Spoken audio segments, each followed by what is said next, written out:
Okay, so you have very feminist and rebellious songs, and you're not afraid to sing against authority. You also mix different styles from punk, grunge, metal, ska, and folklore. This versatility must be quite a challenge. How do you approach it?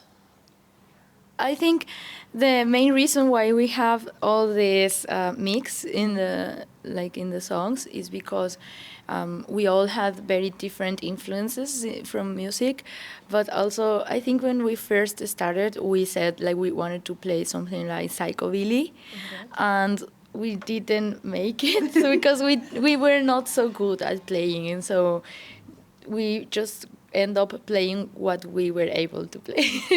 Okay. Your music is not only full of energy, it also puts a strong focus on social critique. So what issues disturb you the most? What do you think is most important to speak about today?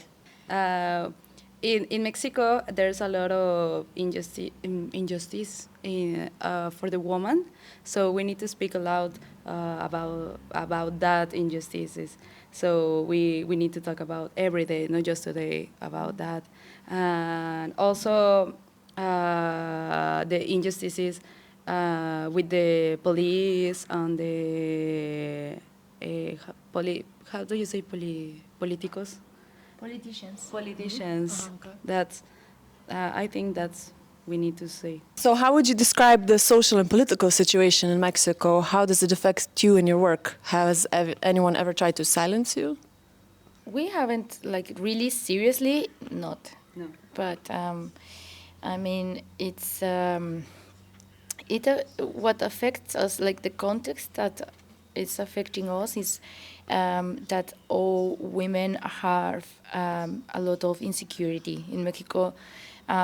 It's a very misogynistic country, so a lot of women are getting a lot of violence from men, and it's the worst thing is that it's normal for the society, and mostly previous generations, you know, these lately way more generations are getting aware that this is not good, of course, and it's making a lot of like people conscious about this.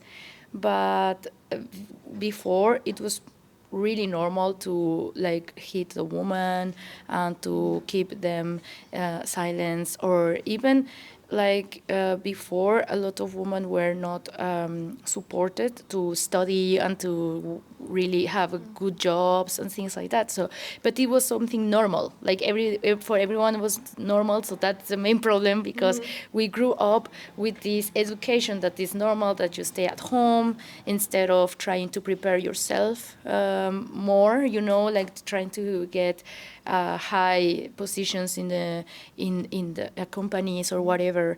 So lately this all has been changing a lot, but still in some like little towns it's still like very common that you find like the woman have to stay at home and do everything and serve the men, you know. So we have this education, and besides that, we also, because of this education, also a lot of men are thinking like women are their property. So whenever a woman tries to like get free, get like liberated, sometimes it happens a lot that they just kill them. Like this, we get the femicide a lot because of like I don't know, relationship where the woman doesn't want to be there anymore, and she's like, okay, I'm over you, and then the ex-boyfriend is killing her just because I know she was my property and how she would end up with me. And this is happening a lot actually to my roomie, my roommate, the girl I live with in Mexico City. Her name is Maria Elena Rios, and she finished her relationship with a guy, and he sent people to burn her face with acid, and she's been fighting for many years with this. He never got the punishment. She's still fighting through the of course she put a demand on him, and also he is a politician. He's a politician. So it's very corrupt, everything, and he hadn't get any like punishment for this. So this is happening a lot. It's like really common that this happens. So that's the main problem, because we are still very. I mean, the way of thinking of man is still very like woman is my property and I can do whatever I want with her, and if she doesn't want to do it, then I can burn her face or kill her or whatever. And this is the main problem. So we live this every day. I have friends. I have a lot of women that been disappeared, been murdered. And statistics in Mexico are that 13 women are being killed every day. Femicides are 13 women every day. So, of course, we all live under this context. And, of course, that's why we sing a lot about this.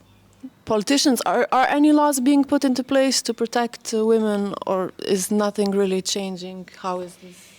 Lately, there have been some laws, but also Mexico is very corrupt. Yeah. So the law is there, but it never applies. It never goes to like real reality. Okay. It's just there, and they don't care. So politicians with money can do whatever they want, and the law won't apply on them. On your European tour, including your performance at KUNIGUNDA, you're addressing the audience that may not be familiar with the Mexican political background or everyday life there, and you already mentioned some of these things before. But what would you also like Europeans to understand about Mexico today beyond the stereotypes? I think it's also that even though we are living this context, we still have a lot of strength. Strength, is that the word? And we keep fighting. We don't. I think when you live in this kind of context, it's also, in the other hand, it's like training you to be very strong in life. So if you have obstacles, if you have problems, just like us in this tour, you don't give up, and you are very trained to keep okay, we had experienced very bad situations through life, so but that's in the other hand, it's making you very strong person, so you don't give up easily. That we have songs that talk about this. One of these is saying when you are very scared of doing something, and you can't control being scared or not. It's when people tell you don't be sad. It's something you cannot really control sometimes. So also you can control to do it. Exactly, but what you can control is I will do it anyways. Okay. Even if I'm scared of it. I'm very scared, but I will do it anyways. This is not going to stop me. This fright. It's afraid. Fear. This fear. And also we have another song that is talking about everything we had to fight against or give up as well, or leave behind in our places, in our house, to keep playing and to keep existing as a band and keep because it's also not so easy in Mexican punk scene. Is also very sometimes it's very misogynistic. So it was a very male-dominated scene.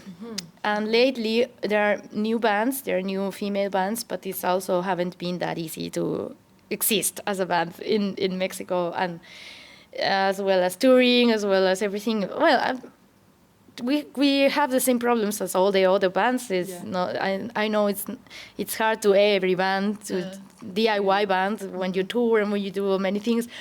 But also when you are inside scenes that are very misogynistic, is different. And what are some of the sacrifices that you had to make to keep doing what you do, to keep playing? Now, just today I had to go to hospital because my tendons are very damaged now from the tour. From playing? For carrying all the stuff we brought. All the luggage. Yeah, we have a lot of merch, so we need to buy. Okay, so you grew up in a conservative environment. What did that actually mean for you, and how did you break free from it? Or did you break free from it? She's saying that she didn't really grow up in a conservative environment because she's way younger and her parents are really young too. Yeah. So they have this new way of thinking and way more different. Pero puede decir que me gustaría que los demás tuvieran eso, entonces por eso lo hago. But she really wishes that all women in Mexico would live like she's been living her youth, because she's aware that many women are not having these like non-conservative families. So she's also like doing this because of the other women that haven't lived this. And in my situation, I was in a very conservative family and context, and I think time has been changing a lot of things, not only in my own family, but in the general society, as I told you. And I think the main things we have done is to exist as a band and to play, because we have definitely been an inspiration and example for other girls. Like, I know some girls have written to me, like, I started playing an instrument because of you. I started my own band because of you, because when I saw you, I realized I could do that. Because then if you don't have a reference and you don't see other girls like headlining shows or doing big stuff, with their band, maybe you get to see some girls playing, but if you don't see, like, they can grow and they can be very big. Like, for example, now in Mexico, we have a really big band called The Warning that is been playing all the big festivals in the world, and they're going super huge. And I think that's a really important reference and inspiration for all the girls, saying, like, if they were able to grow that much being girls, we can do that too. And we can have that aspiration, that expectation that we can also get big in music. But when I started to play, there were not maybe just one band of girls that you could see as their big band, Okay. Las Ultrasónicas. Mexican girl band, awesome band. I recommend. Okay, so this year's theme at KUNIGUNDA is exactly this. Do we know where we're going? As a society, as a community, as a world, what would you say, where are we headed? Are you more positive, more negative? How do you think the world's headed? I don't like to think about this because I'm getting afraid. So I don't want to. ¿Cómo se dice responder? Answer that question. Yeah, I think it's very like it's. When you really think about this, I think you can get very anxious about this because. Optimistic way you could think like, people is getting more conscious about things, but in the other side you see what's happening in Palestine and in Mexico we have our like drug cartels crime that is really huge, and these femicides context. So it's like very ironic, like when you think people is getting more conscious about human rights and society and stuff, you see in the opposite, like how people is going so fascist, so like racist, so out of control. Trump in the States, kicking out all the Latin Americans. So you see these kind of things happening as well, and you think like, it seems like we're going backwards instead of like, so I don't really know. It's like both, you have both things, and maybe we are just getting really divided and really opposite, because when some people is very open-minded and very free and very like, respect each other, love each other, hippie way, blah, blah, blah. The other side is going really dark. I mean, I don't know. It's like